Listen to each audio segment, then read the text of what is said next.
right, welcome ladies and gentlemen to this special edition of Sandy Hook Hoaxers Debunked, brought to you by NewtownPostExaminer.com, SandyHookStalkers.wordpress.com. I'm your host, Keith Johnson. Today we return to the YouTube channel of Professor Doom1 and review a couple of his latest videos. First one was published January 15. It's called Sandy Hook Capstone Drills Fully Explained. It says here, hope this helps explain the evidence presented in my earlier video, which is this one here. Dated January 15th. Sandy Hook, explosive evidence case is closed. And this is like a 4-part series. It takes like 2 hours or almost 3 hours to get through. But basically what Doom is proposing in these videos is what the Sandy Hook Hoax Facebook page says here, that Sandy Hook was a DEMHS drill. And for those who don't know, DEMHS is the Connecticut Department of Emergency Management and Homeland Security. And to make his case, Doom shares a few public official government documents. He highlights some pages, some passages in it, and completely misrepresents what they say. He tries to convince us that these documents prove that a drill was carried out on December 13th, one day prior to the shooting.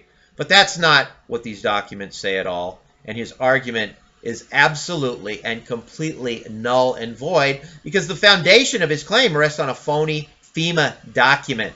This is a document that was fabricated by a hoaxer and circulated among other hoaxers. It's not real. You won't find this document anywhere on the internet. It's fake. And you can read all about it here. Now, I do plan on doing a part 2 to explain what these documents mean, including this fake FEMA document. But today we're going to focus on 3 other elements of Doom's theory that seem to weigh heavy on everyone's mind, or at least on these hoaxers who have watched these recent videos. And I know this because they've contacted me and challenged me to address them. So here they are. Twitter timestamps, award ceremony, and loyalty oaths. Now, those of you who have watched Doom's recent videos know what I'm talking about. Those who haven't should have no problem following along as we get into it. Okay, for our first topic, we're going to play a clip from this video and let Doom set the stage for us. Let me cue it up here, and here we go. Did it. This is where we got where we came up with all of our gold mines. This guy right here. This guy, Dave Altamari, works for the Hartford Courant. And as you can see, all of his tweets right here were on December 14th, before 9 o'clock, all of them. Yep. Okay, so you heard him, folks. Doom is resurrecting the myth that tweets about the shooting were sent out prior to the shooting, which brings us to our first topic, Twitter timestamps. And to help us understand why there's confusion about this, we go to this article in the Daily Mail about Alec Baldwin and his wife, dated back in summer of 2013. The scandal isn't important. What's important is this passage here. A Mail online investigation has established that the timestamps that appear under tweets are frequently wrong. It suggests that hilarious tweets, which appeared to the world to be posted at 8:47, 9:53, 10:17, and so on, were actually posted 3 hours later than those times. The only way Mail Online was able to establish the real time the tweets were sent was by viewing the Twitter web page source code, something almost no one else would do. Okay, so what we're going to do is follow their instructions to see how this works. And we go to Mr. Alamari's tweet, which he talks here about the shooting. And it says that it was sent at 7:47 or 7:37 a.m. on December 14th. So what we do is we want to view the source code. We right-click on that, and it brings us up to this page. You want to go to the top right-hand corner, drop-down menu, and push Find. I've already typed in data time, which is what you would want to put there. And it'll bring up these numbers. That is the Unix time code. And you want to copy that and bring it over into a conversion web page, which I've already done here to Eastern Standard Time, which is where Alamari was when he sent the tweet. And as you can see, it says 10:37 a.m. on December 14th. Not, as it says here, 10:37 a.m., but 10:37 a.m. Okay, so as hard as Doom might try to distort the timeline events, his arguments about early morning tweets does not hold water. And so moving on, before we get to our next topic, let's hear Doom continue to rant about this reporter, Alamari. So what we were noticing is all of the reported stories, anything that had to do with Sandy Hook from Hartford Courant, came from one reporter and one reporter only. Well, wait a minute, Hartford Courant has tons of reporters. Why would you only have one reporter and he's specifically handling the Sandy Hook stories? And then it became apparent to us, if it's a drill, then of course he would be the exclusive reporter from that agency that was handling the situation. He would be handling the stories. Now, I know that's a pretty insignificant clip, but I couldn't resist playing it. Once again, Doom is giving us his unqualified opinion. I mean, what does he know about a news desk, especially one as large as the Hartford Courant, Connecticut's largest newspaper? I mean, how does he know who accompanied Altamari in a support capacity, the photographers, the interns, subordinate reporters? I mean, Altamari is no small-town hack. Look at these credentials, folks. Read it along. You know, finalist for the Pulitzer Prize, won a George Polk Award, all the stories that he's covered. I mean, yeah, he's a real reporter, not a pretend journalist named Professor Doom. But I just thought it interesting to bring this up. Anyway, on to the next topic. Here we go. Awards ceremony. Yeah, and for this, we go to his first video in this series, which is mostly text set to music. And here we go. So what evidence of a drill do I have, and what tipped me off? The two awards ceremonies that were held. The first one, no family and friends were allowed to participate, but the second one is a gold mine of evidence. Only two first responding Newtown police officers received awards, Thomas Bean and Jeffrey Silver. Is it because they were the only two participating in the drill? Wait, it gets better. Okay, well, first of all, folks, there were two state police award ceremonies. State police, a private one last February is detailed in this article from the Courant, and a public one in July as detailed in this press release on the Connecticut State website. Okay, now let's go to his most recent video where he puts this in words rather than text. Only two Newtown police officers are mentioned. Now, I don't know about you, but if you are in Newtown and they have plenty of officers and you are going to be honoring, or you're going to be handing out awards to all of these Connecticut State Police liaison officers, all of the dispatchers, all of the other people, how come only two Newtown police officers? It didn't make any sense.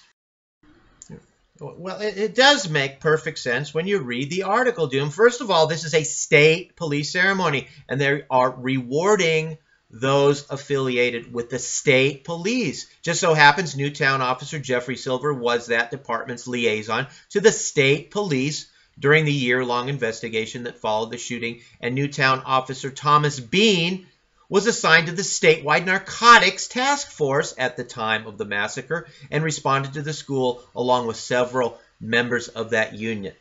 Okay, now let's hear Doom go on about this. So you know the foot chase that supposedly took place on that people are believing took place on Crestwood. The guy, Officer 67, he's referred to on the scanner. His name is supposed to be Officer McGowan. Right. He's not even listed on here. The guy who's in a foot chase and he's not even listed on the list. It's crazy. It didn't make any sense. It does make sense. Let's reiterate. Jeffrey Silver, liaison to state police. Thomas Bean, statewide narcotics task force. Why didn't McGowan get an award? No affiliation with a state agency.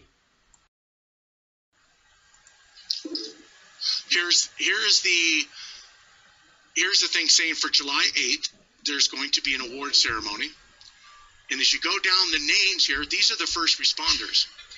And if you'll notice, you have Oxford, New Milford, Walcott, Brookfield, and you only have one Newtown police officer. So I was like, what in the whole... But you got all of these Connecticut State Police. Are you telling me that they are actually the first responders over Newtown? No, that's not what anybody's saying, Doom. These are state police awards. Let's reiterate that. They are rewarding their own and those from other agencies who are assigned to work with the state police. Now, aside from Newtown, let's take a look at these officers from other police agencies. We'll start with Oxford Police Officer Luke Ramirez. Now, who is he? Just look up this article. It says it all. His son went to Sandy Hook Elementary School, and he rushed to the scene to see if his kid was all right. And he's an officer at Oxford, a neighboring town. So why did he get a state police award? Well, let's go to the Oxford Police Department website, and we can see that the state police run that department. It's run by Sergeant Dan Samoski, resident state trooper and department supervisor. And there we go. Luke Ramirez is one of the officers. He works for the state. Let's look at these other police officers here. Every one of them work as undercover narcotics officers for the statewide narcotics task force. Every single one of them. Looky here. Look familiar? Check it out. They're all listed. They arrived at 10:19. Members of statewide narcotics task force, Northwest office. All of them are listed here. Thomas Bean, Scott Flockhart, Jared Turner, and Leonard Green. All of them. Okay? Now, you want to see what they are up to? It's all documented in Book 6, document 6484. It's all here. Look it up yourself. You can read along here if you want to. They were at a... I've got to scroll down a little bit more. They were at an undercover location, undisclosed undercover location, when they got the call, and they all left together in a raid van. Just read all this, folks. You don't have to bother looking it up yourself. But you see, Doom isn't aware of all this. He thinks those officers were all there to participate in a drill. And Doom knows this because he's studied past drills, and he interviewed a guy who won't give us his name or what department he worked for, but claims to be an expert on drills. Well, let's hear Doom explain it. I talked to the top-off participant, the first responder, and he pretty much explained it to us that they have different agencies that participate in the drill. And the reason why it's different agencies is because if you have a drill that only consists of one police department and one paramedics or one EMT division, then what have you learned from the drill? What are the other agencies learning from it? They're learning nothing. So the drill is comprised of different fire departments. It's comprised of different police departments. Now, when I started looking at the footage of the parking lot showed me that there's all kinds of Connecticut State Police cars up in the front, and then there's a couple black and whites in the back. Well, the black and whites, one of them happens to be a Dodge. You can see a closer view, and you can tell it's, I think it was New Milford. And you can tell that was a New Milford car. So I have to ask myself, some of these vehicles came from over 60 miles away. Yeah. So now what he's saying is that these cops, they came in emergency vehicles from their respective cities, even though we know that they're narcotics officers that all came together in a raid van, right? So now Doom is going to try and prove that the two black and white were from the hometowns of these officers. And he does this by doing image searches for the police cars in these various cities. He starts with New Milford and says that it's just like the one in the Shees parking lot. No, it's not. I mean, no. Now take note that New Milford has green lettering and a stripe with no shield or crest. Now, take a look at one of the two black and whites, gold lettering and a shield, no stripe, lettering along the bottom. Note that it also has a solid black hood. Get a real good look at it. This is about as good a look as you're going to be able to get.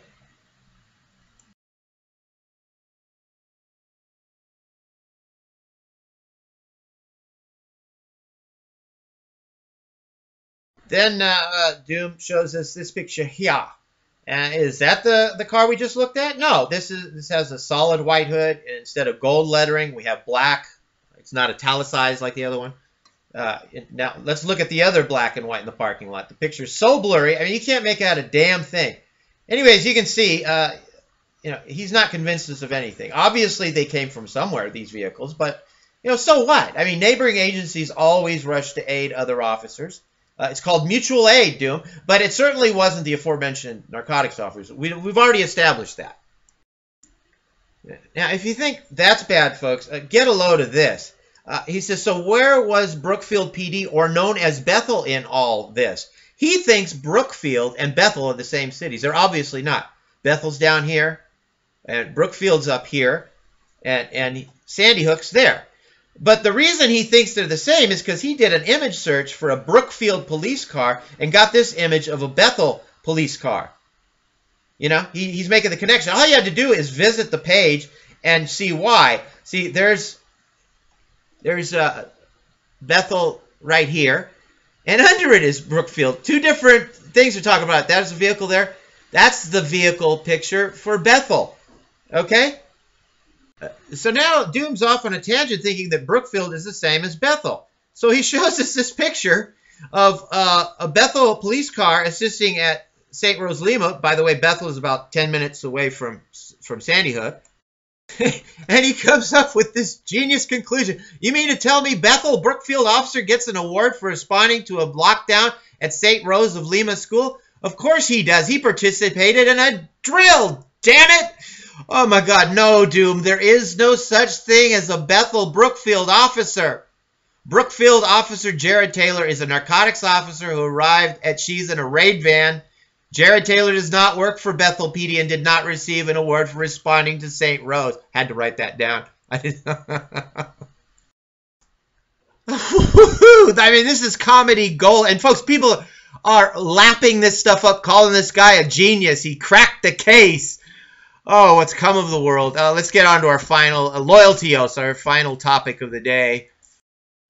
And this one comes courtesy of those geniuses over there at the Sandy Hook Hoax Facebook page. It says, perhaps the most condemning evidence of the latest Professor Doom video is that the CERTs, well, Citizens Emergency Response Teams, had to take a loyalty oath to participate in the drill. What the hell is a loyalty oath anyway? Let's hear this group of idiots scratch their head over this thing. So, forget, one of the most revealing things to me in your video was that the CERT members all had to take a loyalty oath. And that's the other thing that keeps them quiet. Right, exactly. There's probably consequences for violating that oath. Right? I'm sure that it's, besides prison time, it's like you disappearing in prison and never, like I said, you cease breathing. So I'm sorry, boys, to interrupt your playtime, but as you will see, this loyalty oath is about as innocuous as the Pledge of Allegiance right here. Document State of Connecticut, Department of Emergency Management, Homeland Security. State law requires each person who is appointed to serve in a civil preparedness organization to take an annual oath. I do solemnly swear that I will support and defend the Constitution of the United States and the Constitution of the State of Connecticut against all enemies, foreign and domestic. That I will bear true faith and allegiance to the same, and I will take this obligation freely without any mental reservation or purpose of evasion, and that I will well and faithfully discharge the duties upon which I am about to enter. And I have another document right here from on the opposite side of the coast.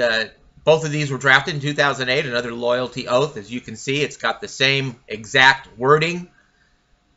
This was from Encinita CERT.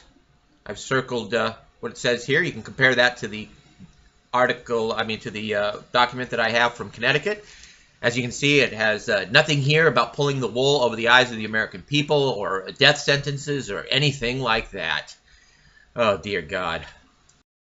Egad. So all of a sudden, you hoaxers are opposed to oaths, even though your fearless leader is big on oaths. He tells us how he took one. He expects others to live up to theirs. And didn't he just appear before a group of Oath Keepers, an organization that I know you folks support? So I don't know where all this opposition to oaths is coming from. But then again, there's a lot of things about you hoaxers I don't understand. But okay, well, that's going to do it for this edition of Sandy Hook Hoaxers Debunked. Feel free to leave a comment.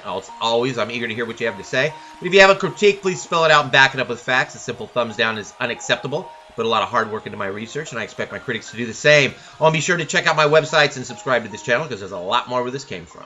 So until next time, this is Keith Johnson, signing off.